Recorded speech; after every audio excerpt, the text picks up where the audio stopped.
आज आपण इथं प्रेस कॉन्फरन्ससाठी आला त्याच्याबद्दल मनापासून सर्वांचे धन्यवाद. आज आपल्याला बोलवण्याचं एक विशेष कारण आहे. पाठीमागे ज्यावेळेस आपण भेटलो होतो त्यावेळेस एक विशेष आदेश आपण पारित केला होता आणि आपल्या माध्यमातून तो सर्वांपर्यंत पोहोचला ही चांगली गोष्ट आहे. फूड अँड ड्रग ॲडमिनिस्ट्रेशन याच्यामध्ये जशा दोन विंग आहेत, एक ड्रगच्या बाजूला आणि दुसरा फूडच्या बाजूला. आपण दोन्हीकडे काम करत असतो.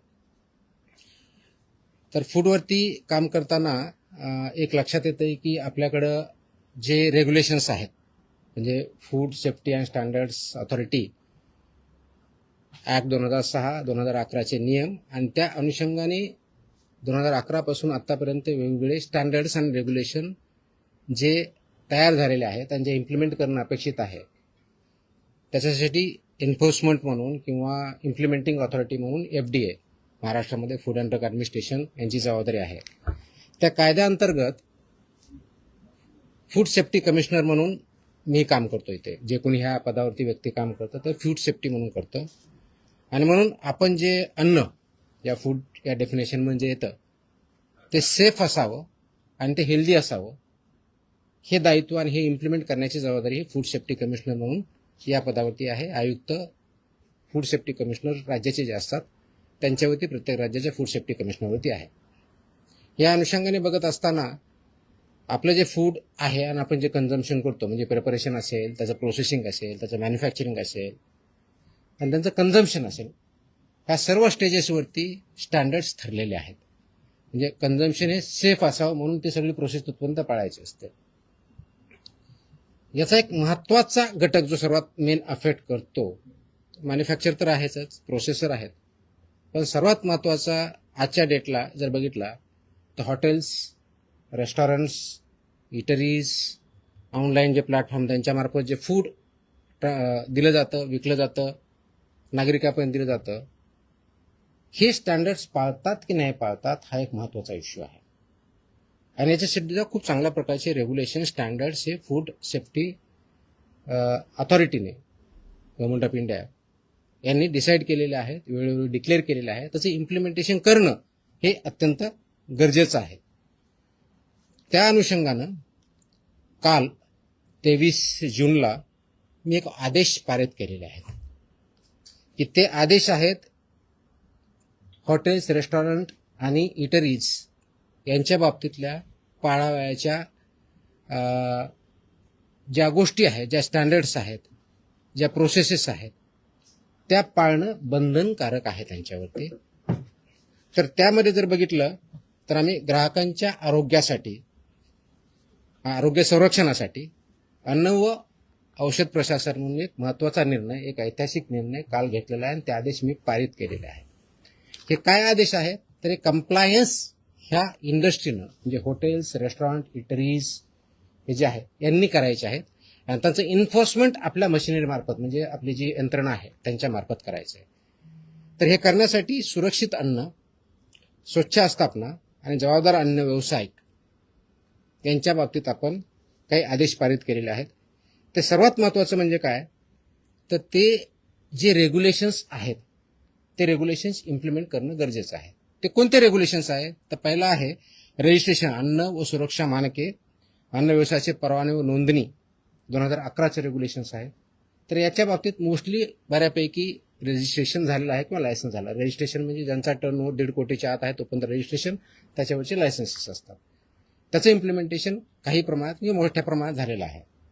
पण त्याच्या व्यतिरिक्त अन्न व सुरक्षा मानके, अन्न उत्पादन मानके व अन्न संयोजके हे विनियम 2011 याचं इम्प्लिमेंटेशन होणं गरजेचं आहे. त्याचप्रमाणे अन्न व सुरक्षा मानके, दूषके, विषे व अवशेष हे 2011चे रेग्युलेशन्स आहेत, याचं इम्प्लिमेंटेशन होणं गरजेचं आहे. त्याचप्रमाणे अन्न सुरक्षा व मानके, लेबलिंग आणि प्रदर्शन 2020 याचं इम्प्लिमेंटेशन होणं गरजेचं आहे. त्याचप्रमाणे अन्न सुरक्षा व मानके, पॅकेजिंग विनियम 2018 याचं इम्प्लिमेंटेशन होणं गरजेचं आहे. आणि त्याचबरोबर शाळेतल्या मुलांसाठी जे सुरक्षित अन्न व संतुलित आहार नियम 2020 आहेत हे सुद्धा इम्प्लिमेंट होणं गरजेचं आहे. आपल्यासमोर हा प्रश्न असेल की हे मानके होते तर म्हणजे का इम्प्लिमेंट झाले नाहीत किंवा पूर्णपणे होतात की नाही आहे. आतापर्यंत आमचा जो अनुभव आलेला आहे, म्हणजे माझ्या अगोदरचा आहे, जे काही रेट झालेले आहेत, सर्च झालेले, सीजर झालेले आहेत, ज्या कंप्लेंट्स आलेल्या आहेत आणि त्याच्या ज्या फाइंडिंग्ज आहेत, त्या फाइंडिंगमध्ये आम्हाला काय सापडलं आणि त्याच्यात हे उत्तर आहे की हे आदेश म्हणजे पारित केले याची आवश्यकता का भासते. कदाचित इंडियामध्ये आपण फर्स्ट असू, मला माहित नाही बाकीच्या राज्यांनी केलेलं नाही, की मोस्टली मला जे आहेत असे आदेश मला बघायला भेटलेले नाही आहेत. कदाचित असेल किंवा दुसऱ्यांनी केले असेल. तर याची आवश्यकता यासाठी पाहिली की ज्या आम्ही राबवलेल्या तपासण्या आहेत, विशेष मोहिमा आहेत, सर्वेक्षण आहेत आणि अंमलबजावणी या कार्यामध्ये आम्हाला गंभीर त्रुटी या आस्थापनामध्ये आढळलेल्या आहेत. जसे की अस्वच्छ व आरोग्यास अपायकारक परिस्थितीत अन्न तयार करणे, दुसरं वापरलेल्या खाद्यतेलाचा परत पुनर्वापर करणे, वैद्यकीय तपासणी नसलेल्या कर्मचाऱ्यांकडून अन्न पडताळणी करणे, तापमान नियंत्रणातल्या त्रुटी ह्या असणे, कारण तापमान आपण ज्यावेळेस कळतो त्याच्यामध्ये काही स्टँडर्ड्स ठरलेले आहेत, अन्न दर्जाहीन साहित्यामध्ये अन्न पदार्थाचे पॅकेजिंग करणे, ग्राहकांना सुरक्षित पाणी उपलब्ध न करून देणे आणि विविध अन्न सुरक्षा नियमांचे उल्लंघन करणे, ह्या मेजर त्रुटी आम्हाला त्याच्यामध्ये आढळल्या. आणि ह्या त्रुटी ह्या ज्या स्टँडर्ड्स आहेत याचं उल्लंघन करणारे आहेत आणि म्हणून परत आपल्याला त्याचे आदेश काढून ते इम्प्लिमेंट करण्याच्या दृष्टिकोनातून हे काल आम्ही 23 जून रोजी हे आदेश पारित केलेले आहेत. ती कॉपी आपल्याला मी आता देईलच, अवेलेबल आहे, आपण देऊया. हे आदेश कुणाकुणाला लागू होणार आहेत हा पुढचा प्रश्न येतो. तर सर्व hotels and restaurant, all without exception, सर्व हॉटेल्स अँड रेस्टॉरंट, उपाहारगृहे व ढाबे, कॅन्टीन्स आणि कॅफेटेरिया, बेकरीज आणि मिठाईवाले शॉप किंवा sweet shops, catering units, food caterers, juice bars, cloud kitchens, dark kitchens, central kitchens, साखळी उपाहारगृहे, ई कॉमर्स आणि ऑनलाईन फूड डिलिव्हरी प्लॅटफॉर्म इत्यादी सर्वांना हे लागू होणारे आदेश आहेत. म्हणजे ज्या ज्या ठिकाणी फूड प्रोसेसिंग होऊन लोकांना खाद्यासाठी पुरवलं जातं त्या सगळ्या इस्टॅब्लिशमेंट याच्यामध्ये येतात. आता याच्यामधल्या मेन तरतुदी काय आहे, तर पहिलं तरतूद आहे की परवाना किंवा लायसन्स हे मॅन्डेटरी आहे, ते त्यांनी घ्यावं. त्याच्याशिवाय त्यांना कोणत्याही परिस्थितीत रेस्टॉरंट किंवा हॉटेल हे चालवता येणार नाही. त्याच्या तरतुदी पेनॉल्टीज आहेत, त्या पेनॉल्टीसुद्धा सिव्हिअरली आता इथून पुढे वापरल्या जातील. त्याच्यामध्ये अगदी 10 लाख विदाउट परमिशन चालू एखादे इस्टॅब्लिशमेंट असेल तर 10 लाखापर्यंत दंड आहे, परत प्रॉसिक्युशन आहे. ह्या सगळ्या गोष्टीचा आपण वापर करणार आहोत. दुसरा जो आहे, स्वच्छता आणि आरोग्य मानकाचे कठोर पालन करणं गरजेचं आहे, ज्यामध्ये शेड्यूल 4 किंवा अनुसूचित 4 हे जे आहे याच्यामध्ये स्वच्छता आणि आरोग्य विषय मानकांचे काटेकोरपणे पालन करणं गरजेचं आहे. ते थोडक्यात मी डिटेलमध्ये सांगेन. कर्मचाऱ्यांची वैद्यकीय परीक्षा, तपासणी व प्रशिक्षण हे मॅन्डेटरी आहे. कारण जर कर्मचारी किंवा फूड हँडलर जर त्याला काही डिझीज असेल तर तो पास ऑन होऊ शकतो. म्हणून यासाठी मानकं ठरलेलं आहे. तर त्यांचं अॅन्युअल चेकअप झालं पाहिजे, त्याच्या पर्टिक्युलरली कोणत्या कोणत्या टेस्ट झाल्या पाहिजे ते आपण त्याच्यामध्ये मेन्शन केलेलं आहे. त्याचबरोबर सुरक्षित अन्न हाताळण्यासाठी स्पष्ट मानके जे आहेत त्याच्यामध्ये कच्चे व शिजवलेले अन्न वेगवेगळे ठेवणे, फिफो तत्वाचं फर्स्ट इन फर्स्ट आउटचं प्रिन्सिपल पालन करणे, गरम व थंड अन्नासाठी निर्धारित तापमान राखणे, रंगसंकेतिक कापणी फळांचा वापर करणे, परवानाधारक पुरवठादाराकडून कच्चा माल खरेदी करणे. आता याच्यामध्ये की म्हणतो शेतकऱ्यांकडे दिलं तर तुमचा परवानगीधारक कुठं, तर त्याच्यामध्ये जी रिसीट असते त्याला सुद्धा आपण अग्रीमेंट याच्यामध्ये डेफिनेशनमध्ये काउंट केलं आहे. त्याच्यामुळे रिसीट इज, कारण याचा उद्देशच एवढा आहे की तो फूड किंवा रॉ मटेरियल कुठून आलं हे ट्रेस करता आलं पाहिजे, हा त्याच्या पाठीमागचा उद्देश आहे. त्याचबरोबर ग्राहकांसाठी मोफत पिण्यायोग्य पाणी पिण्याचं प्रोव्हाइड करणं, मोफत देणं अपेक्षित आहे. सुरक्षित पिण्याचे पाणी विनामूल्य उपलब्ध करून देणं बंधनकारक आहे. आमच्याकडे पिण्याचं नाही, फक्त बॉटल वॉटर आहे आणि ते पे विकत घ्यावं असं बंधनकारक करता येत नाही. इट विल बी व्हायलेशन आणि अशावरती आम्ही कारवाई करणार आहोत. तसे आम्ही त्याच्यावरती बोर्ड लावा असं मी त्यांना सांगितल्या आदेशामध्ये, त्यांना बोर्ड लावावे लागतील, त्याप्रमाणे करावं लागेल. आणि कुणी मागितलं त्यांना सांगावं लागेल की आमच्याकडे पोर्टेबल ड्रिंकेबल वॉटर आहे, ते तुम्ही पिऊ शकता. त्याच्यानंतर त्यांनी डिमांड केली तर त्यांना द्यावं. It's optional, it's not compulsory. त्याच्यामुळे ही पहिली गोष्ट करायची आहे. त्याचबरोबर मेनू लेबलिंग आणि पोषणची माहिती ही मॅन्डेटरी आहे. मेन्यूवरती लेबल व्यवस्थित पाहिजे, त्याचं लेबलिंग व्यवस्थित पाहिजे. त्याच्यामध्ये उपाहारगृहांनी व केंद्रीय परवानाधारक आस्थापने मेन्यूमध्ये कॅलरी माहिती, पोषण मूल्य आणि ॲलर्जन माहिती प्रदर्शन करणं बंधनकारक आहे. तसंच वर्तमानपत्र किंवा छापील कागदात अन्न देता येणार नाही, हे प्रोहिबिटेड आहे, ते त्यांना देता येणार नाही. त्याचं कारण असं की अन्नदर्जाहीन साहित्य, वर्तमानपत्रे किंवा छापील कागदपत्रे अन्नपदार्थ गुंडाळणे किंवा वाढणे यावर रेग्युलेशननुसार बंदी आहे. वापरलेल्या खाद्यतेलाचा पुनर्वापर करता येणार नाही, की रियूज बऱ्याच वेळेस करतात. तर फसायच्या ज्या रुको गाईडलाईन आहेत, RUCO रुको गाईडलाईन्स आहेत, त्या गाईडलाईन्सचं इम्प्लिमेंटेशन करणं बंधनकारक आहे. आणि 25 TPO म्हणतो ना, काय म्हणतो 20 त्याच्यावरती जर गेलं तर ते वापरता येत नाही. आता ठळकपणे आपल्या टेक्निकलच्या ऐवजी नॉर्मल भाषेत म्हणायचं तर त्या तळतानी किंवा तेल जे आहे हे ज्यावेळेस करतात त्यावेळेस फ्लेम्स येतात, तर ते 25% जास्त असतं. वास यायला लागला 25% वरता असतं. काळं दिसायला लागलं 25% वरता, विच इज डेंजरस. त्याचे प्रिव्हेंट ते वापरताच येत नाही. ते करण्यासाठी एजन्सीज आहेत, त्यांना ते सेल करायचं आणि त्याने ते मार्केटच्या बाहेर न्यायचं आहे. एकाने कोणतरी विकायचं, दुसऱ्याकडे वापरायचं किंवा दुसरा यूज करणार त्याला द्यायचं, हे याच्यामध्ये बंधनकारक आहे. त्याच्यामुळे रुको गाईडलाईनचं सुद्धा इम्प्लिमेंटेशन करणं अपेक्षित आहे.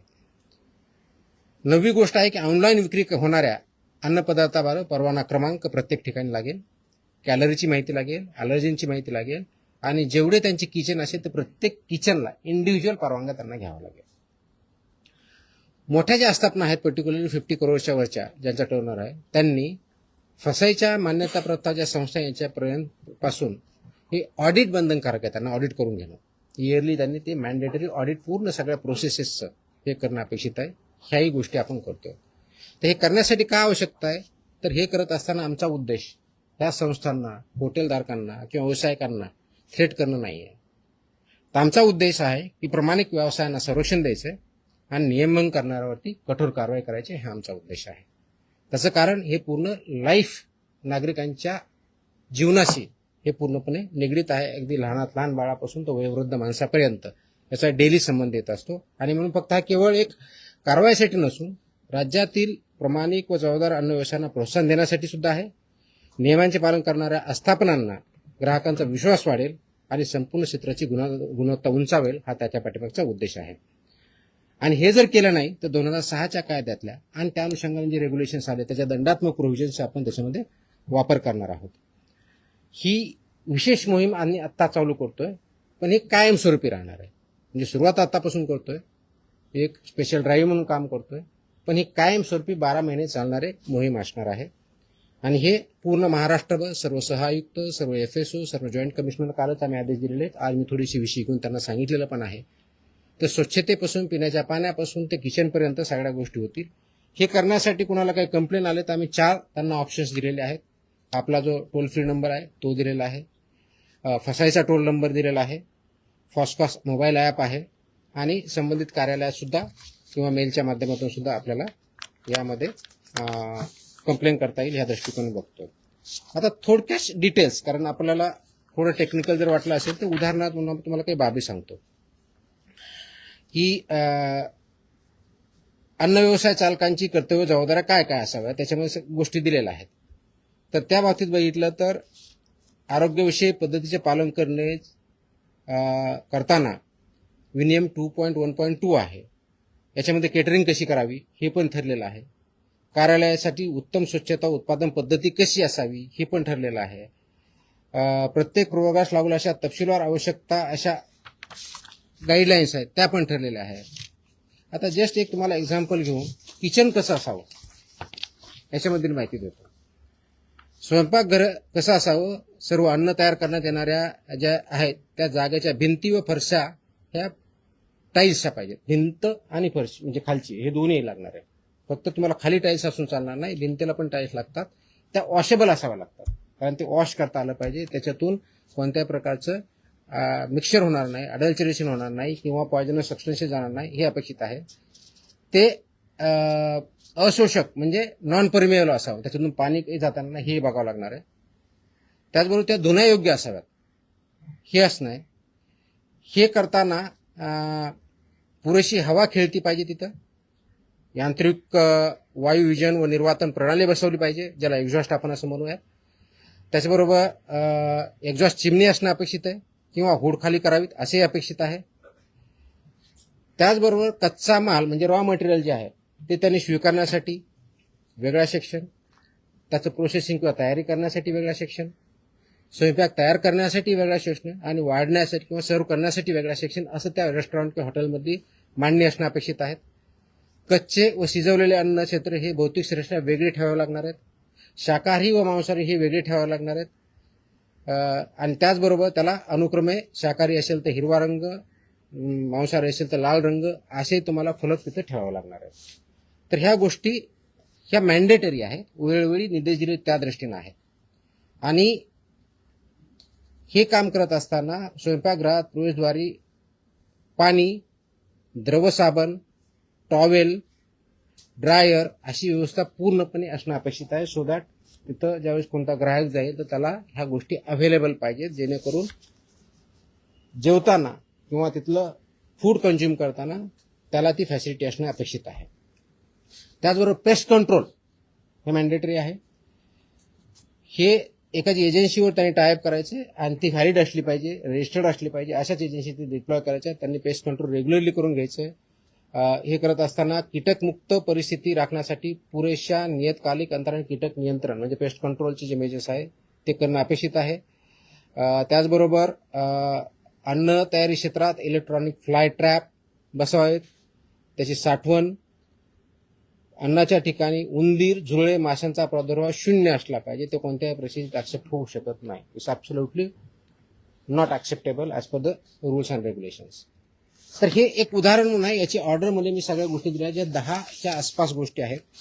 हे करण्यापाठीमागचा उद्देश एवढाच आहे, कारण प्रोसेस केलेलं फूड आपण ज्यावेळेस खातो त्याचे इम्पॅक्ट आपल्यावरती होतात. म्हणजे फूड पॉयझनिंग जे एक्स्ट्रीम केस आहे, पण ते दररोज आपल्या हेल्थवरती कॅलरीपासून ते चुकीच्या पद्धतीने हँडल करण्यापासून, स्वच्छतेपासून ते पाण्यापासून ते बसण्याच्या व्यवस्थेपासून तर असणाऱ्या गोष्टी तिथं कोणत्या कोणत्या आहेत ह्या मॅन्डेटरी आहे. आणि याच्या बाबतीत आपल्याला काही त्रुटी सापडत असेल की जसं की आता तुमच्या याच्यामध्ये सांगितलं की हॉट फूड म्हणतो, गरम जेवण म्हणतो, तर त्याचं टेम्परेचर किती आहे हे पण ठरलेलं आहे. ज्यावेळेस हॉट फूड म्हणतो तर 60 डिग्री सेल्सिअस ते हीट पाहिजे.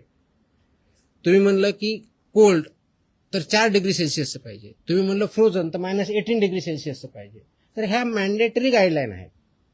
त्या इम्प्लिमेंट होतात की नाही होतात ते करण्याच्या दृष्टिकोनातून नागरिकांमध्ये अवेअरनेस यावा, त्या इंडस्ट्रीला आणखी चांगल्या पद्धतीने माहीत व्हावं आणि आमच्या अधिकाऱ्यांनी ते इम्प्लिमेंट करावं. हा तिहेरी पर्पज याच्या पाठीमागचा आहे. आणि या तिहेरीच्या माध्यमातून एकत्रित येऊन हे आपलं आरोग्य नागरिकांचं कसं चांगलं राहील अशा दृष्टीने हे काल आम्ही आदेश इंग्लिश आणि मराठी दोन्हीमध्ये आहेत. दोन्हीच्या कॉपी आपल्याला भेटतील. प्रेस नोट सर्क्युलेट करा ती दिलेलीच आहे. तर या माध्यमातून हे नागरिकांनाही माहीत व्हावं, त्या इस्टॅब्लिशमेंटला माहीत व्हावं आणि आम्ही इन्फोर्स करताना ह्या सगळ्या गोष्टी बघाव्या. बऱ्याच वेळेस होतं की आमचे अधिकारी ज्यावेळेस जातात त्यावेळेस तिथला सॅम्पल घेतला जातो. सॅम्पलचा रिझल्ट आल्यानंतर आम्ही पुढची बघतो. पण फक्त सॅम्पल घेणं एवढ्यापुरतं मर्यादित राहायचं नाही. हे मी आदेश दिलेले आहेत की तिथे गेल्यानंतर हे जे टोटल 28 रेग्युलेशन त्याच्यापैकी 22 हे वेगवेगळ्या बाबतीत आहेत. जसं याच्या बाबतीत जवळजवळ 9 रेग्युलेशन्स मी सांगितले ह्या इंडस्ट्रीच्या बाबतीत. तर प्रत्येकाला more than 2 to 3 regulations compulsory आहेत, कारण रजिस्ट्रेशन कंपल्सरी आहे, बाकी स्वच्छतेच्या बाबतीतले आहेत. तर हे सगळे जे रेग्युलेशन त्या सगळ्यांचं रेग्युलेशनचं पालन होतंय की नाही, कंप्लायन्स ती इंडस्ट्री किंवा इस्टॅब्लिशमेंट करते की नाही हे बघणं आवश्यक आहे. आणि तशा दृष्टीने इथून पुढे तपासण्या होतील. त्याच प्रकारे सॅम्पल घेणं त्यातला एक भाग राहील. ह्या सगळ्या गोष्टीचा कंप्लायन्स त्यांना करणं कंपल्सरी आहे. आणि हे ज्यावेळेस सॅम्पल लॅबकडे जातात तर लॅब बरोबर देताना आमचा एक फॉर्म असतो, फॉर्म 5, आणि ड्रगचा एक वेगळा फॉर्म आहे. म्हणजे तर ते फॉर्म 5 पूर्णपणे आतापर्यंत भरला जात नव्हता का इनकम्प्लीट येत होता. आता मी इन्स्ट्रक्शन दिलेलं आहे की फॉर्म 5 हा कंपल्सरी टोटल भरला पाहिजे, म्हणजे त्याच्यात फिलअप केलं पाहिजे जे काय माहिती आहे. त्याचबरोबर एक ॲडिशनल नोट पण त्याच्यात लिहिली पाहिजे की हे जे रेग्युलेशन्स आहेत हे रेग्युलेशन पाळले जातात की नाही, इनकम्प्लीट पाळले जातात का, कम्प्लीट पाळले जातात का, कम्प्लीट व्हायोलेशन केलं जातं, याचे डिटेल्स त्याच्यामध्ये येतील. त्याचं कारण असं आहे की बऱ्याच वेळेस लॅबमध्ये ज्यावेळेस रिपोर्ट जातात तर रिपोर्टमध्ये फक्त इन्ग्रेडियंटच्या आधारे त्याचा रिझल्ट येतो. वास्तविक बघता फक्त तेवढ्या पुरतं मर्यादित नाही. तसं असतं तर टेक्निकल जो तिथला असिस्टंट आहे किंवा सायंटिस्ट आहे यांनी तो रिपोर्ट दिला असता. त्याच्याऐवजी तिथं गव्हर्नमेंट, ज्याला GA म्हणतो, गव्हर्नमेंट अनालिस्ट हा रिपोर्ट देतो. त्याचा उद्देश असा आहे की एका बाजूला ज्या गाईडलाईन्स आपल्या मॅन्युअल्स त्याच्या बाबतीतच्या लॅबच्या बाबतीतले पण मॅन्युअल्स आहे, हा टेस्ट रिपोर्ट काय सांगतो आणि तिथली ओव्हरऑल कंडिशन्स आणि व्हायोलेशन्स काय झालेले ह्या दोन्हीच्या गोष्टीचं अनालिसिस करून त्यांनी अनालिटिकल रिपोर्ट देणं अपेक्षित आहे. Just to give an example की एखाद्या डेअरी प्रॉडक्टमध्ये किंवा हॉटेलमध्ये आपण गेला, तुमचा टेस्ट एकदम चांगला, आपण बघतो खूप चांगले टेस्ट आहे, त्याचे रिझल्ट स्टँडर्ड येतात. किचनमध्ये गेलं तर तुम्हाला पूर्णपणे अस्वच्छता दिसते, टाईल्स दिसत नाही, तिथं सेपरेट पाणी म्हणजे भाजी हे करण्यासाठी पोर्टेबल वॉटर नसतं, नॉर्मल कोणतरी वापरलं जातं. तर हे तुमच्या अनसेफ फूडच्या डेफिनेशनमध्ये येतं. म्हणजे जरी तुमच्या प्रॉडक्टची टेस्ट म्हणजे तुमचा रिझल्ट हा जर आला की स्टँडर्ड आहे, पण ह्या जर कंडिशन असेल तर तुम्हाला त्या कंडिशन ह्या अनालिसिसमध्ये कन्सिडर करणं अपेक्षित आहे. आणि म्हणून मी सगळ्या लॅबची पण मीटिंग घेतली आहे. माझ्या अधिकाऱ्याने ते समजून सांगितलेलं आहे की तुमच्या ज्या डेफिनेशनचं अनालिसिस करताना फक्त टेस्ट रिझल्ट पुरतं मर्यादित न राहता हा ज्या फॉर्मच्या कंडिशन हे तुम्हाला कन्सिडर करणं as per the guidelines mandatory आहे, त्या आपण कन्सिडर केल्या पाहिजे. आणि जो आमचा सॅम्पल घेतो त्यांनी सुद्धा त्यामध्ये कंडिशन त्या जी काय परिस्थिती आहे तिथली टाकली पाहिजे, जेणेकरून त्याचा अनालिसिस करेक्ट आहे. त्याच्यामुळं जे फूड आहे ते योग्य आहे की अयोग्य आहे, स्टँडर्ड प्रमाणे आहे की नाही आहे, आणि तिथलं कंडिशन फुलफिल होतात की नाही हे बघितलं जाईल. पर्यायानं जो कंझ्युमर आहे त्या कंझ्युमरला ते योग्य ती माहिती भेटेल आणि त्याच्या माध्यमातून त्याची हेल्थ आपण चांगली करू.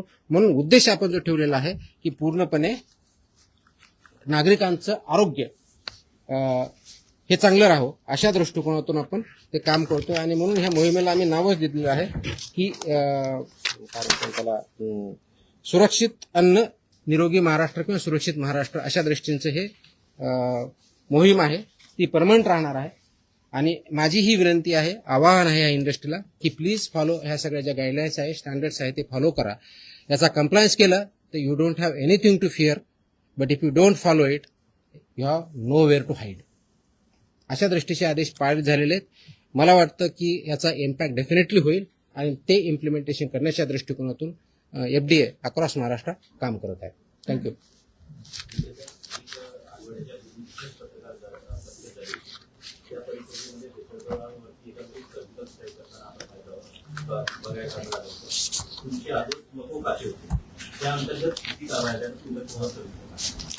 मकोचकाच्या गाईडलाईन्स माझे आदेश जर बघितले असतील तर त्याच्यामध्ये आपली प्रोसिजर दिलेली आहे. 1999चा जो कायदा आहे त्याच्यामध्ये 23ची प्रोसिजर पण दिलेली आहे. ते करताना तो गुन्हा केला त्याच्या अगोदर झालेला आहे का, त्याची हिस्ट्री काय आहे, त्याचे अँटीसिडंट्स काय आहे, त्याचे FIR काय आहेत, आणि हे असल्यानंतर त्याची अप्रुव्हिंग ऑथॉरिटी ही काय PI नाही आहे, ती DIG लेवलची ऑथॉरिटी आहे. तर अशा काही 4-5 केसेस बिल्डअप झालेल्या आहेत. पण फायनल मकोका अजून त्याच्यावरती इन्व्होक झालेला नाही, कारण ते इन्व्हेस्टिगेशनचा मॅटर आहे. ते झाल्यानंतर त्याच्यावर डेफिनेटली होतील. परंतु सर्व ज्या ज्या ठिकाणी आमच्या प्रोहिबिटेड आयटम्सवरती FIR झालेल्या आहे त्या प्रत्येक ठिकाणची FIR ही या अँगलमधून तपासली जाते आहे आणि त्याच्यावर पुढची कारवाई तुम्हाला काही दिवसात दिसेल. तुम्हाला एक गोष्ट माहिती आहे का, विधानसभेमध्ये एक अधिवेशन सुरू होतं. जितेंद्र आव्हाड जे आहेत त्यांनी आता एक हे केलं की 250 कोटी रुपये तुमची बदली घेण्यासाठी म्हणून इंटरनॅशनल ड्रग रॅकेटने गोळा केलेले. काय भानगड काय म्हणजे ही तुम्हाला काही माहिती आहे का? म्हणजे ड्रग माफिया आणि तुकाराम मुंडे काही जर समजत नाही. आयडिया नाही, मी काय आयडिया नाही. आय एम हिअरिंग फ्रॉम, मला काय आयडिया नाही. म्हणजे त्यांनी बोललं तर त्यांना तुम्ही विचारलं पाहिजे, मला विचारून काय करणार आहे. बदली करण्यासाठी I have no idea, I have no comments. Drug माफियांना तुम्ही हात वगैरे लावलाय का, काही प्लॅनिंग केलं? मी माझ्या महाराष्ट्रात जेवढे मॅन्युफॅक्चरर्स आहेत, फूडवाले असतील, ड्रग्जवाले असतील, त्यांना इंडस्ट्रियलिस्ट किंवा एंटरप्रेन्योर म्हणतो. चुकीचे करणारे असतील तर त्यांना माफिया म्हणून ट्रीट केलं जाईल, कारवाई केली जाईल. किती महिने राहण्याचा प्लॅन करून तुम्ही ठेवले? Sorry? इतरांना विचारतात. सॉरी, किती महिने राहण्याचा प्लॅन करून केला? आय थिंक प्रेस कॉन्फरन्सच्या बाहेरचे विषय आहेत हे आता. तर एक लॅबचा विषय असा होता की एफडीएच्या आता जे पायधुनीचं मॅटर झालं कलिंगडामधून विषबाधेच्या संदर्भात जुनं आहे. जुनं आहे, पण त्याच्यात एफडीएच्या लॅब ज्या आहेत त्या टेस्टिंगसाठी सगळ्या पद्धतीच्या तेवढ्या एफिशियंट नाही किंवा रिपोर्ट लवकर मिळत नाही, पाण्याचं अनालिसिस लवकर. ही फॅक्ट आहे की रिपोर्ट लवकर भेटत नाही. त्याचा मी आढावा घेतलेला आहे. आपल्याकडे सध्या 3 प्लेसेसला लॅब आहेत असं सांगितलं जातं. एक नागपूरला सांगितलं जातं, एक छत्रपती संभाजीनगरला आणि तिसरी इथे. या तिन्ही ठिकाणी आपल्याकडं ड्रग आणि फूड या दोन्ही लॅब आहेत. याचं थोडं करेक्शन आहे. ह्या 3 नाहीत, आपल्याकडे 5 लॅब आहेत. पहिली गोष्ट ह्या 3 आहेत, प्लस पब्लिक हेल्थ लॅबोरेटरी पुण्याला आहे आणि बीएमसीकडे आपली एक स्टेट फूड लॅबोरेटरी आहे. अशा 5 लॅब आहेत. सफिशियंट आहे. येतोय त्याच्याकडे प्रेस कॉन्फरन्सचा विषय पण विचार. विचार ते बोलतोय, मी तेच बोलतोय. याच्यामध्ये जे सॅम्पल घेतले जातात, जेवढी मॅनपॉवर आहे, जेवढे इक्विपमेंट आहेत, ते आयडियल आहे का, त्याचं उत्तर नाही आहे. ते इम्प्रूव्ह करावं लागेल. ते विल डू. त्याचा प्लॅन आहे, त्याच्यावरती आपण काम करतोय. परंतु आजच्या डेटला जेवढे सॅम्पल घेतले जातात आणि जे आम्ही एका वर्षभरासाठी आम्ही प्लॅन करतो त्यासाठी घेतले जातील, त्याच्या मोस्ट ऑफ द टेस्टसाठी हे सफिशियंट आहे. जर आपण व्यवस्थितपणे त्याचा वापर केला तर हे मात्र मी सांगू शकतो आजच्या डेटला, कारण मी तो आढावा घेतला, त्याच्या आधारे बोलतो. काही मॅनपॉवर 1-2 महिन्यापूर्वी जॉईन झालेली तिथं नवीन, त्याच्यामुळे त्याची कपॅसिटी वाढलेली आहे. कपॅसिटीपेक्षा एफिशियन्सीचा प्रश्न जास्त आलेला आहे आणि ती एफिशियन्सी कशी वाढवायची याच्यावरती आमचं काम चालू आहे. मे मधले रिझल्ट तुम्हाला जून मधले रिझल्ट, आता जो महिना आहे, याचे सॅम्पल केलेले टेस्ट हे अगोदरच्या महिन्यापेक्षा बऱ्याच पटीने वाढलेले तुम्हाला दिसतील. क्वालिटीवरती काम चालू आहे, स्पीडवरती चालू आहे, एफिशियन्सीवरती चालू आहे. थोडेसे मॅनेजमेंटचे issue, we are sorting it out. आणि एका वर्षभरामध्ये आणखी चांगलं इक्विपमेंट, ज्याला हाय एंड इक्विपमेंट म्हणतात, HEE, ते इन्स्टॉल करण्याची आमची तयारी आहे. प्लस 4 ठिकाणी पैकी 3 ठिकाणचं बांधकाम पूर्ण झालेलं आहे शिविलवर. तिथं आपल्याला चालू कसं करता येईल हे बघूया. त्याच्यामध्ये यवतमाळचं एक आहे, आय थिंक नाशिकचं दुसरं आहे, तिसरं पुण्याची एक आहे आणि पेन या ठिकाणी कामकाज चालू व्हायचं आहे. त्याच्यामुळे त्याचं काम चालू आहे, पण ते स्पीडअप आपण करतोय. आणि सो दॅट मॉडेल आणि आयडियल लॅब्स कशा राहतील या दृष्टीनं याच्यावरती आपण काम करतोय. विचारायचं होतं, विधानसभेत सुद्धा तुमच्या चर्चा सुरू आहे. नरहरी झिरवळ म्हणतात की तुमचं काम चांगलं आहे, बदलीचा प्रश्नच नाहीये. सुधीर मुनगंटीवार म्हणाले की तुमच्या नावातला जो टी आहे त्याचा अर्थ टायगर आहे. आणि अर्जुन खोतकर असं म्हणाले की तुमच्या जीवाला काहीतरी धोका आहे, तर तुम्हाला संरक्षण द्यावे अशी त्यांची मागणी. तुमचं काही बोलणं झालं सरकारशी? पटलावर या सर्व गोष्टी तुमच्या संदर्भातले नाही, माझं याच्याबद्दल कुणाशीही काही बोलणं झालं, मी तुमच्याकडूनच ऐकतोय. संरक्षणाची गरज तुम्हाला आहे की नाही याची काही तुम्ही मागणी केली? मी नाही अशी मागणी केली. का बरं तुमच्यावर इतकं अधिवेशन चाललंय? आता हे मला मी कसं उत्तर देऊ त्याचं? अधिवेशनात काय बोलावं हा त्यांचा प्रिरॉगेटिव्ह आहे, त्याचं मी कसं बोलणार? तुम्ही जे बोलताय त्यांना विचारा, मला विचारून काय ते उत्तर भेटत नाही. माझी काही चर्चा नाही. नाही, फक्त याच्या बाबतीत आपण जे थ्रेडच्या बाबतीत कदाचित मला आज हे कळलं की कुणीतरी एक फेसबुकवरती व्हिडिओ आहे, काहीतरी त्यांनी शिव्या दिल्यात वगैरे वगैरे काही केलं, त्यांना पोलिसांनी कारवाई पण केली आहे माझ्यामध्ये. तसंच आय थिंक औरंगाबादला छत्रपती संभाजीनगर जिल्ह्यामध्ये आपल्या पथकावरती अटॅक करण्याचाही प्रयत्न केला, तर त्याच्यावरती सुद्धा अरेस्ट इमिजिएटली झाली. मी स्वतः डीजीपीशी बोललो होतो, डीजीपीने तिथल्या सीपीना सांगून इमिजिएटली कारवाई पण केली. हे एन्फोर्समेंट आहे. एन्फोर्समेंट ज्यावेळेस येतं, कुणी इलिगल ज्यावेळेस काम करतं, तर everybody has to abide by rule of law. माझं म्हणणं कायद्याचं राज्य आहे, कायद्याच्या राज्याप्रमाणे चाललं पाहिजे सर्वांनी. मला सर्वांना कायदा लागू होतो. याच्यात कुणी जर त्याच्यात पळवाटा काढण्याचा प्रयत्न करत असेल, माझ्या ज्युरिडिक्शन किंवा माझ्या अधिकाराला कुणी थ्रेट करत असेल, तर law will take its course, will not spare anybody. हे मात्र मी 100% सांगू शकतो. हे मात्र 100% आहे. तर त्याच्यावरती कोणत्याही पद्धतीचं कॉम्प्रोमाइज केलं जाणार नाही. आणि म्हणून बघितलं मोकोकासारखा सुद्धा कायदा आपण इनोक का केला, तर जर एखादा आयटम 2012ला प्रोहिबिट झाला आणि तो जर भेटत असेल तर it's in a way not correct, आणि ते करण्याच्या दृष्टिकोनातून आहे. आज जशी ही जी आज ऑर्डर काल काढले, अशा पुढच्या दृष्टिकोनातून बऱ्याच अजून ऑर्डर यायच्या आहेत. त्याच्यावरती काम चालू आहे आणि त्या प्रत्येक सेक्टर वाईज येतील आणि त्याचा इम्पॅक्ट सोसायटीवरती ॲट लार्ज होणार आहे. आणि ते करण्याच्या दृष्टीनंच आम्ही काम करतोय, होलिस्टिक दृष्टिकोन करतोय. कोणी वाईट किंवा चांगल्या दृष्टिकोन, ही इंडस्ट्री आहे, एंटरप्राइज आहे, जीडीपी ग्रोथ होणं गरजेचं आहे, त्याचे त्यांचं कॉन्ट्रीब्युशन आहे, पण ते as per the rules and regulation झालं पाहिजे, कायद्यानुसार झालं पाहिजे. कायद्याचं व्हायोलेशन करून कुणी पैसे कमवण्याचा प्रयत्न करत असेल, कुणी थ्रेटन करून किंवा ब्लॅकमेल करण्याचा प्रयत्न असेल, तर they will not be spare. This much I can say. एक पुढचाच प्रश्न होता. मुंबईत जर कल्चर आपण पाहिलं तर काही वर्षांपूर्वी, 15-1 वर्षांपूर्वी स्टेपल फूड वडापाव, गेल्या काही 10 वर्षांमध्ये ते बदलून तुम्हाला एव्हरी गेला तरी तुम्हाला इडली वडा हा मिळतो. आणि त्याचा मेन सोर्स जो आहे तो धारावीतून येतो. आणि ते धारावीतून काही फॅक्टरीज असतात, ते घरगुती असतात आणि ते कलेक्टिव्ह होऊन मुंबईत वाटली जातात. ते तुम्ही कसं काय figure out सगळ्याच ठिकाणी मी जर सांगितलं की 1.5 कोटीच्या खालचे जे असे रजिस्ट्रेशन आपण देतो त्याच्या गाईडलाईन्स माझ्या ज्या ऑर्डरमध्ये बघितलं शेड्यूल आम्ही लावलेलं की त्यांनी काय काय करणं अपेक्षित आहे. जिथं गायडन्स पाहिजे आम्ही गायडन्स पण करायला तयार आहेत. आमचे अधिकारी जाऊन गायडन्स करतील, ट्रेनिंग देतील. हे इम्प्लिमेंटेशन करायचे यासाठी आहे की हा प्रश्न फक्त एका युनिटचा किंवा एका माणसाचा किंवा एका हॉटेलचा किंवा एका रेस्टॉरंटचा नाही आहे. हा पूर्ण 13 कोटी जनता जी आहे त्या सगळ्यांचा प्रश्न आहे. आणि हे डिपेंडंट ऑन इच अदर आहेत. म्हणजे आपल्याला हॉटेल पण पाहिजे, इटरीज पण पाहिजेत आणि कंझ्युमर पण पाहिजेत. पण हे सगळं करताना जे स्टँडर्ड्स आहेत, मानके आहेत, त्यानुसार चाललं पाहिजे. ते बऱ्याच लोकांना माहीत पण नाही.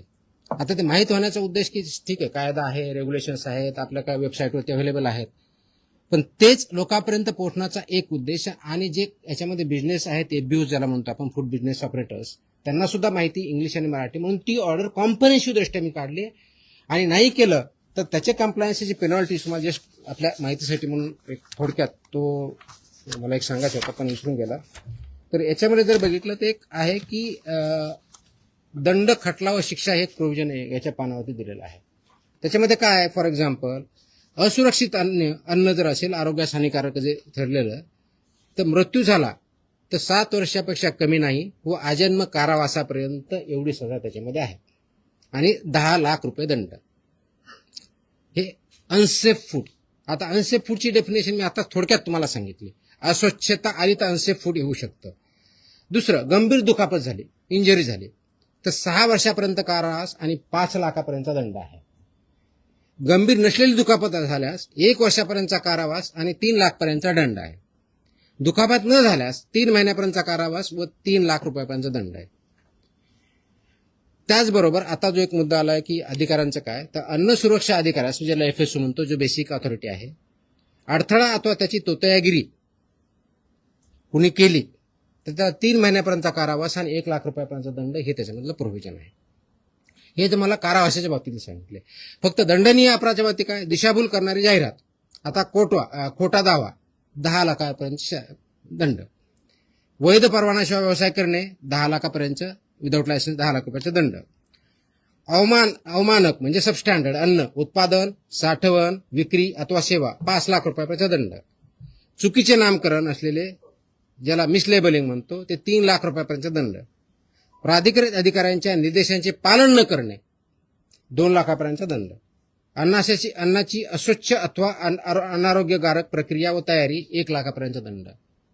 आता हे कायद्यात आहे, रेग्युलेशन्समध्ये आहे. कदाचित इम्प्लिमेंटेशन एवढे स्ट्रिक्टली झाले नसतील, बट इथून पुढे 100% होतील. आणि त्याचा परिणाम आपल्या ह्या इंडस्ट्रीवरती, हेल्थवरती अल्टिमेटली होईल. जे आपल्याला आपण जे कॅम्पेन घेतलेलं आहे की safe food, safe drug, safe Maharashtra, तर सेफ फूडच्या पार्टमधला हा एक पार्ट आहे. त्या दृष्टिकोनातून आपण काम करतो. हा मी स्पेसिफिकली विचारला यासाठी कारण की फक्त धारावी सध्या हे आपण रजिस्टर्ड आस्थापनांबद्दल बोलतो. धारावी असेल किंवा मुंबईत ठिकठिकाणी जर आपण पाहिलं तर स्लम पण नाही, आपण कुठेही गेलो तरी रस्त्यावरती स्टॉल लावतात, पण ते जे अन्न शिजवतात ते त्यांच्या घरी शिजवतात आणि ते काय रजिस्टर्ड असतं तसं नाही, पण त्यांच्यावरती पण ते पण रडारवरती असणार. ऑफकोर्स सगळेच मी सांगितलं, सगळ्या आस्थापना याच्यामध्ये काम करतात, त्या सगळ्या आल्या. मग ते जर घरी बनवत असेल तर घराची स्वच्छता व्यवस्थित पाहिजे आणि तिथे जे विकतात तिथे पण ते व्यवस्थितपणे पाहिजे. तर हे स्टँडर्ड त्यांना पाळावं लागतील. त्यांना अवेअरनेस पाहिजे, तर अवेअरनेस लायसन कंपल्सरी रजिस्ट्रेशन म्हणजे 1.5 कोटीपर्यंत रजिस्ट्रेशन असतं. 1.5 कोटीच्या वरती टर्नओव्हर असलेलं लायसन्स असतं. मॅन्डेटरी लायसन नसेल तर मग कारवाई. हो ना. पावसाळ्याला सुरुवात झाली. आपल्याकडे जवळजवळ 11.5 लाख लायसन्स होल्डर किंवा रजिस्टर्ड आहेत महाराष्ट्रात. म्हणजे टोटल याच्यामधले, त्याच्यामधले फूड याच्यामध्ये 4-4.5 लाखाच्या आसपास आहेत. म्हणजे it's not a small number, it's a biggest number in India. बरोबर ना. जवळजवळ 4-4.5 लाख आपल्या फूड बिझनेस ऑपरेटर जे फूड सेक्टरमध्ये काम करतात तेवढेच आहे. त्याचा स्मॉल नंबर नाही आपल्याकडे आणि तो वाढतोय. म्हणजे 31 मार्चला आम्ही आकडा बघितला तर अराउंड 11,30,000 होता, आता 11,61,000च्या आसपास गेलेला आहे. Yes please. पावसाला सुरुवात झाली. अनेक मुंबईसारख्या ठिकाणी खाऊ गल्ल्या आहेत ज्या अस्वच्छ असतात. दुर्गंधीयुक्त ठिकाणी बऱ्याचदा खाद्यपदार्थ विक्री केले जातात, त्यांच्या नोंदणी देखील नसतात. अशा खाऊ गल्ल्यांवरती कसं नियंत्रण मिळतं? आता जे सांगितलं त्याचे सगळे रेग्युलेशन इम्प्लिमेंट करायचे. आपण स्पेशल मूव्ह दरवर्षी आपण पावसाळ्याच्या अगोदरची मूव्हिंग घ्यायचो, पण ते थोडंफार असायचं. तर ह्याच्यामुळे मी कॉम्प्रिहेन्सिव्ह आदेश परमनंटली काढलेले आहेत. हे आपण करणारच आहोत. माझी एक दुसरी विनंती आपल्या माध्यमातून सर्वांना, की आपण जे अन्न सेवन करतो ना ते सेफ आहे की नाही हे थोडं बघावं. आपल्याला फक्त रस्त्याने जाताना फक्त कन्व्हिनियन्ससाठी गाडीतून उतरलं की काहीतरी गडबड आहे मग खातो ना, त्याचे परिणाम खूप बेकार होतात. तो सेफ आहे की नाही पहिलं तर बघा ते रेस्टॉरंट वगैरे रजिस्टर्ड आहे की नाही त्याच्यावरती मॅन्डेटरी आहे समोर दरवाजाला त्यांनी रजिस्ट्रेशनचं सर्टिफिकेट लावणं मॅन्डेटरी आहे नसेल तर ते आम्हाला कळवा आम्ही तशी कारवाई करू म्हणजे जेणेकरून तिथं तुमच्या आरोग्यात तुम्ही पैसे घेऊन अन्न खाताय तर तुमच्या आरोग्यावरती त्याचा परिणाम विपरीत होऊ नये तो चांगल्या दृष्टीने व्हावा हे जर करायचे थोडी काळजी घेतली पाहिजे तर स्ट्रीट फूड जरी असलं तरी ते व्यवस्थित आहे की नाही हे सुद्धा आपण पाहणं बंधनकारक आहे त्याच्यामुळं सेलर जसे आहेत तसे कंझ्युमर आहेत जे डिमांड आहे तसे सप्लाय आहे तर सप्लायर जरी असले आणि डिमांड नसेल तर ऑटोमॅटिकली ते बंद होईल तर डिमांड करणाऱ्याने सुद्धा त्यांचा अवेअरनेस वाढावा त्यांनी सुद्धा काम करावं ॲज अ कंझ्युमर सुद्धा आपण बघावं ह्या दृष्टिकोनाने सुद्धा हे आदेश वाढा आम्ही वेबसाईटला टाकतो आपल्या माध्यमातून तो जाईलच तर हे वाचले तर बऱ्याच गोष्टी क्लिअर होतील की यांच्याकडे काय पाहिजे तर तोही याच्या माध्यमाचा एक उद्देश आहे की जेणेकरून ॲज अ कंझ्युमर म्हणून आपण त्या गोष्टी पाळल्या पाहिजे सर मुंबई आणि उपनगरामध्ये सॉरी मुंबई आणि उपनगरामधल्या रस्त्यांमध्ये जी मोठी हॉटेल्स आहेत जे व्हेज असेल रेस्टॉरंट असतील बार असतील त्या सगळ्या ठिकाणी तशी दुर्गतीच आहे आणि तिथे कायद्याची व्यवस्था नसते किंवा आपले डोळे तर ह्या सगळ्या तुम्ही आयडेंटिफाय कसे करता आपले सर्वे असतात सर्वेलन्स आपण घेत असतो म्हणजे आपले अधिकारी वेगळे जातात आपल्याकडे एक तर माहिती कंप्लेंटचा मार्फत एक होते दुसरं आपण स्वतः सर्वेलन्स घेतो आणि तिसरं आपण इन्फोर्समेंट असे तिन्ही कॅटेगरीतून आपण बघतो आपल्याला अशी काही माहिती असेल सांगा आम्ही व्हेरीफाय करू कारवाई करू टॉयलेट बाथरूम संदर्भात काय आहे त्याच्यात आहेत ते सगळे आहेत सगळ्या गोष्टी आहेत कंप्लेंट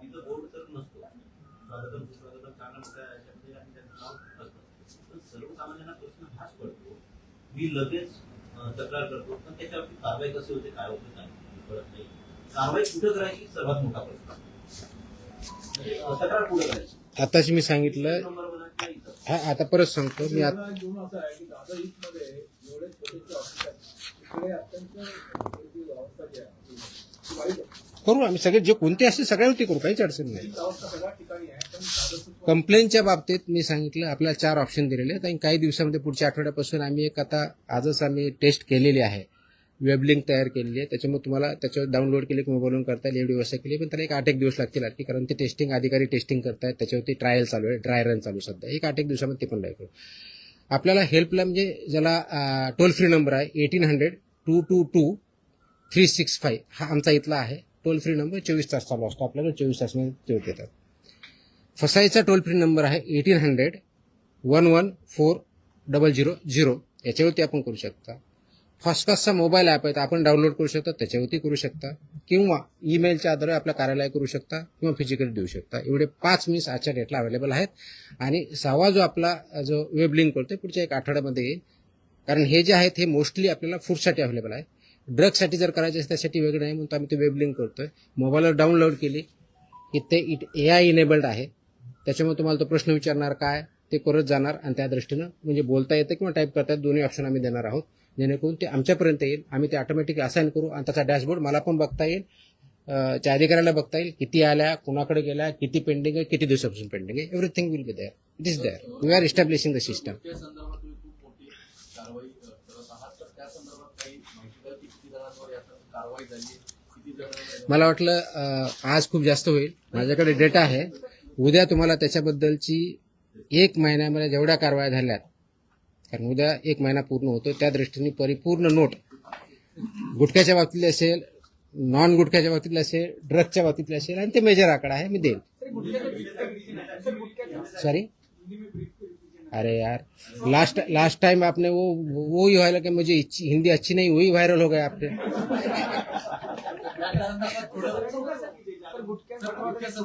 एक पान टक्क्यात ज्या पान टक्क्यांवरती उपक्रम आहे ते अशी पानं मिळतात आणि नशा किमान वगैरे वापरलं जातं इन फ्युचर त्याच्यावरती पण तुम्ही कारवाई करणार आहात. नाही कसं असतं 50-200 रुपयांना ती पानं मिळतात पानाला बॅन नाही आहे गुटख्याला बॅन आहे आपण त्यातला कंटेंट म्हणतो ते आम्ही तपासून असं आमच्याकडे आलं तर आम्ही ते व्हेरीफाय करतो त्याच्यात सापडलं तेही कारवाई करतो सी कंटेंट काय हे बघावं लागणार आहे तर कंटेंट त्याच्यात सापडला तर डेफिनेटली होईल त्याच्यावरती कारवाई कंटेंट सापडलं तर होईलच Sir, till date, how many food business operators are not yet licensed and registered? ये कैसे पता चलेगा लाइसेंस नहीं है करके लाइसेंस मैं बता रहा हूँ लाइसेंस मेरे महाराष्ट्र में टोटल 11,61,000 लाइसेंस और रजिस्टर्ड या बीओज है महाराष्ट्र की बात कर रहा हूँ Last 13 years.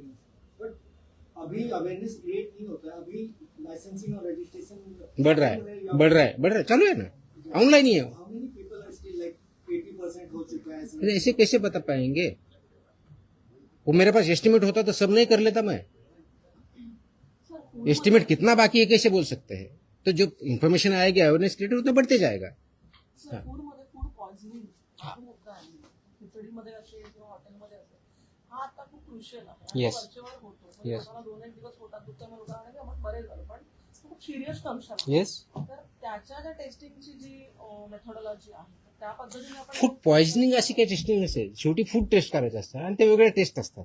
त्या टेस्ट आपल्याकडे अवेलेबल असायला पाहिजेत, ते आपण करतो.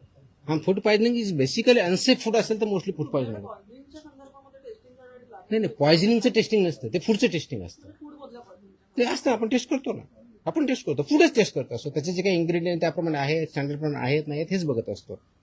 पण त्यासाठी आम्ही एक प्रणाली विकसित करतो. आजच्या डेटला ती खूप कॉम्प्रिहेन्सिव्ह नाही आहे की फूड पॉइझनिंगच्या केसेस त्याची रिपोर्टिंग मेकॅनिझम कशी असावी, कितक्या वेळात काय करावं, याचा मी एसओपी तयार करतोय. ते पुढच्या दिवसात काही होईल. ह्याला पण म्हणजे असू शकतं ना की वरून कोणी काही घातलंय का नॅचरली कंटॅमिनेटेड आहे. तर ते टेस्टचा पार्ट आहे, ते रिझल्टचा पार्ट येतो तो.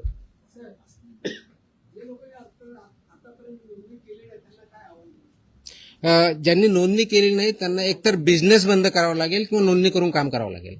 तर माझी विनंती आहे की जे याच्यामध्ये काम करतायत तर त्यांनी एकतर नोंदणी करून घ्यावी आणि आपला बिझनेस जे काही स्टँडर्ड्स आहेत त्याप्रमाणे चालवा किंवा आपला धंदा बंद करावा. आणि आता 10 लाखापासून 10 लाखापर्यंत पेनल्टी आहे, त्याचे आम्ही प्रोव्हिजन वापरायला सुरुवात करतोय.